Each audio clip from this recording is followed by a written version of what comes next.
Hey, hey, hey, it's Monica Shilay. How are you today? I hope everyone's really, really well. Today is our Wednesday episode of, Hump Day Chats with Monica. And we're going to talk about something really interesting, as the comments, the tagline above says, is that are you tired of kind of being a slave to your emotion? Running from the highs and the lows and the anxiety and all those things. And we're living in unique times where there's a lot of stuff going on. And I fall prey to this all the time. I have struggled with my emotions for a long time. So we're going to talk about this. So in case you're new to my profile and to my little episodes, my name is Monica Shilay, and I am on a mission to help women embrace their beauty inside and out so they can live a more confident and fulfilled life. I believe that everything beautiful happens on the inside and we reflect it on the outside. So we use makeup and we use skincare and we do our hair and our clothes and our accessories, but really it's all about what's inside. My feeling or my belief system tells me that beauty is not a look, it's a feeling. And I'm on a mission because I want to impact 1,000 women this next 12 calendar months. So if you hear something here today that impacted you, that it was an aha moment or something that you really enjoyed, please use the word impact below so that I can just add you as a hash mark to one of the ladies that I've impacted so I can get to my goal of 1,000. I'd really appreciate that. Then when you get done doing that, since it impacted you and we're trying to impact as many women as possible, please share this video out to your friends and family so that I can really impact as many ladies as possible. So let's talk about this. So emotions, and especially in this particular moment in time, is challenging. So we're dealing with COVID. We're dealing with our children in lockdown or pseudo lockdown or hybrid or wear a mask, don't wear a mask, all those kinds of things. Being in school, not in school. We're dealing with being able to be around their friends, not being able to go to homecomings and all those kinds of things. And then you've got the election, which is insane in the membrane because you can have best of friends and have a difference of opinion and have been friends for decades and never argued over politics. And today, you're on the verge of not being friends anymore, unfriending each other. So you don't want that to happen either. Trust me, I have more than a few friends on both sides of that aisle. And it's a balancing act. And I'm a curious person, so I tend to ask a lot of questions and I have my own level of opinion. And sometimes my instant recall can definitely run over other people. And I don't ever mean to be that way, but it does happen, even when you have the best of intentions. So that's a huge struggle and stressor. We've got riots in the street and we've got civil unrest and we've got, systemic racism, not systemic racism. Do we have, what is it that's going on? And yet we need to get up. We need to have our prayer time.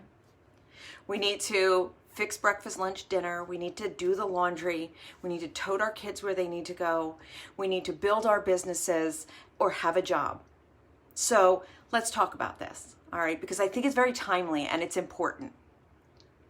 So I use a 3-step method, and I will tell you that I struggle with it myself. In these times, I know what I'm supposed to do. Many, many, many of us know what to do, and then we don't do it. We get stuck in that rabbit hole of crazy, all right? And I'm not talking about clinical diagnoses where you need to go talk to a doctor because I'm not a doctor. But I can tell you that I'm speaking from having been diagnosed with bipolar disorder and major depression, having been medicated for 12 years until I found a natural solution to that. I suffered with migraines for over 20 years, again, until I found a natural solution for that. I'm not in the naturalist business. I'm terrible at eating healthy, so I'm not touting that at all. So please don't ask me because it's kind of challenging to kind of explain all of how I did what I did. But I wanted to say that not to impress you, but to impress upon you that I've suffered through mental illness myself and within my family. And so this method that I use comes from a long time of suffering and trying to figure out how to get through my days. And some days I do it without even thinking about it and I move and it's easy. And other days I can barely get out of bed. Okay? So that's where I'm at, and that's why I'm imparting this information to you, not because I've got it figured out and I do it perfectly and I live a happy and contented life, because from day to day that changes. We're not perfect. We're not going to get this right. There's going to be challenges every single day. Today, we happen to have the things I listed. Now, you go back 50 years, they had a different thing. You go back 10 years in your life and you had different things. Every day has something, so we need to learn how we're going to cope with it and how we're going to live and thrive and have a fulfilling life. Okay, so the first thing is that I say all the time is acknowledging that you have something going on. You know, you got to call it out and name it what it is. Like when I'm really aggressive, I shouldn't say that because I don't need, CPS at my door. When I get more combative with my daughter, when she's doing what she's always done, and although it's not right, my reactions are overreacted, and I get more upset than maybe other days I do. I know there's something going on with me. And it's that she's just another thing that makes me feel as though she's taking advantage or she's feeling entitled or, something of that nature. If I'm really angry because my husband left his socks on the floor, it's not the socks on the floor. It's the feeling that, you do that, that's disrespecting the fact that I try hard to keep the house neat. So you got to call it out for what the root issue is. Not really saying, you don't ever, pick up your socks. Why don't you ever, and making that the focus of the argument or the disagreement or the issue, but to really look within ourselves and say, okay, why are those socks bothering me so much today when yesterday they didn't? Just for the record, my husband never picks his socks up and they are always next to the couch every day. But there are days when I get upset. So you got to call it out and acknowledge what it is that's upsetting you and what that's doing to you inside. So we can't change how other people behave. We can only change ourselves. So why is this annoying me today? All right. You got to figure that piece out. Then the next thing is to process that, is to be like, okay, is it really that important that the socks are on the floor? Otherwise he's a great guy. He built you a house. He goes to work every day. He's faithful. He's kind. He loves you. Maybe not every way you want, but he's a great guy. So really, instead of in the moment of anger, yelling and screaming about his socks on the floor, maybe I couch that for a minute. And then when he gets home from work, I sit down, I go, I really felt like it was a slap in the face. Like, this is really starting to bother me. Can we talk about it? That's different. That's different how you process it. And if it's not something that you can have a conversation with the offender or the person that you're irritated with or upset with, because it's bigger than that. It's the election, it's COVID, it's whatever it might be. Then you need to understand you can't change the circumstances. You can only change your reaction to it. So when you're processing that, you need to figure out what are the bits and pieces that you can exercise some power or control over. And sometimes the power and control you have is to let it go and realize this is just what it is. Okay, so that's the second step, is to process that and kind of in your head figure out how you're going to cope and deal with it and what is it really stemming from. And then the last piece of this is change. Okay, if you're liking this, please leave a comment below. Sorry, I have a little bit of a dry throat, need a little water. The last piece of this is change. And how are you going to change a situation?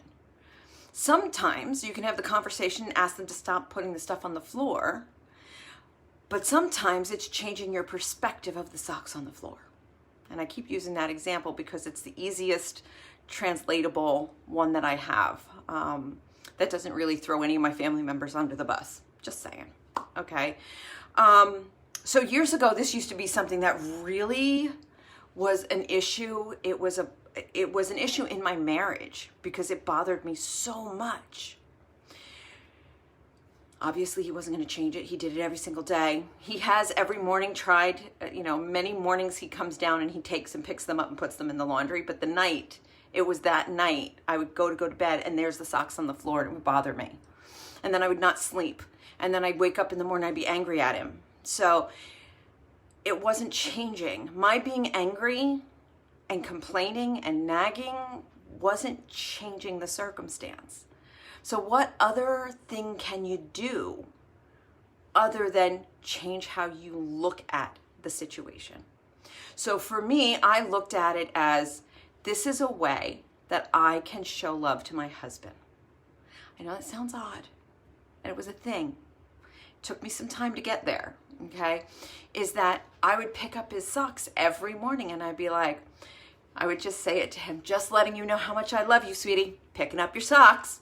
And I would do it every morning. Every morning that I pick up those socks, I say to him, honey, just showing you how much I love you. And this was years ago. And by verbalizing it, I was kind of letting him know, by the way, you left your socks here. But I was also letting him see that I was changing the tone of the conversation. And it was months after I made that flip in my head that he started once in a while and then more frequently picking them up in the morning. For whatever reason, at night, he doesn't pick them up. In the morning, he comes downstairs, he'll pick them up and put them in the laundry. So it was just a matter of shift because it wasn't serving me. I wasn't able to change his behavior because you can't change anyone else if they don't want to change it. I wasn't going to divorce him over socks on the floor. And it wasn't serving me to be angry all the time at him, right? So I had to change something. And the only thing I had the power to change is me and my perspective. And so that's just one example, but on a daily basis, a lot of times, I'll be in the car. One time last week, my mother and I are in the car and we went to a doctor's appointment and they said that we had moved the appointment to 1:30 in the afternoon. They said it was at 3:45. We had to wait till 2:30. It was kind of a rigmarole and my mother's like, ugh, what a horrible day. I'm like, look, Mom, we get an extra 2 hours. We might be sitting in the car together, but we get an extra 2 hours to hang out. She lives 50 miles away and I don't see her as often as I would like to or should, but this gave me the opportunity to spend 2 extra hours. And she just looked at me like I had 6 heads. But in that moment, the doctor wasn't in the office. It's not like I could bully my way into making them let us see the doctor. The doctor legitimately wasn't in the building. So what am I going to do? Be angry for 2 hours? Go up and see a doctor that you're hoping is going to help my mother with her heart condition? And be angry at him? It's kind of like, I don't know, telling a waiter that you don't like them and they spit in the food. Like, you don't want to do that. So what are you going to do? You change your perspective. You change how you look at a situation. And you choose the emotion you want to feel instead of letting the outside and the circumstance dictate your emotional state. Now, I benefit immensely from my faith, and I use a lot of, my faith helps me a lot of the times to be able to take anger and upset and leave it at the feet of my Father. But, absent of that, and I hope that, being a Christian woman, I hope that everyone has Christ and everybody has the opportunity to do that. But in the event that that's not your thing or that's not where you're at, just knowing that psychology in general, all of what we know about psychology actually exists in the Bible. So if you follow the psychological way of doing it, which is acknowledge it, give it a name, understand, and call it out, number 1. Number 2, process it. Think it through, figure out what is it, the socks isn't the problem, what is the problem, what is the root problem? Process that information. And then number 3, change. Either change your circumstance or change your perspective. Because honestly, those are the only 2 options. And sometimes you can't change your circumstance. You can only change your perspective. I hope this has been helpful to you. If this has, please definitely share this with a friend.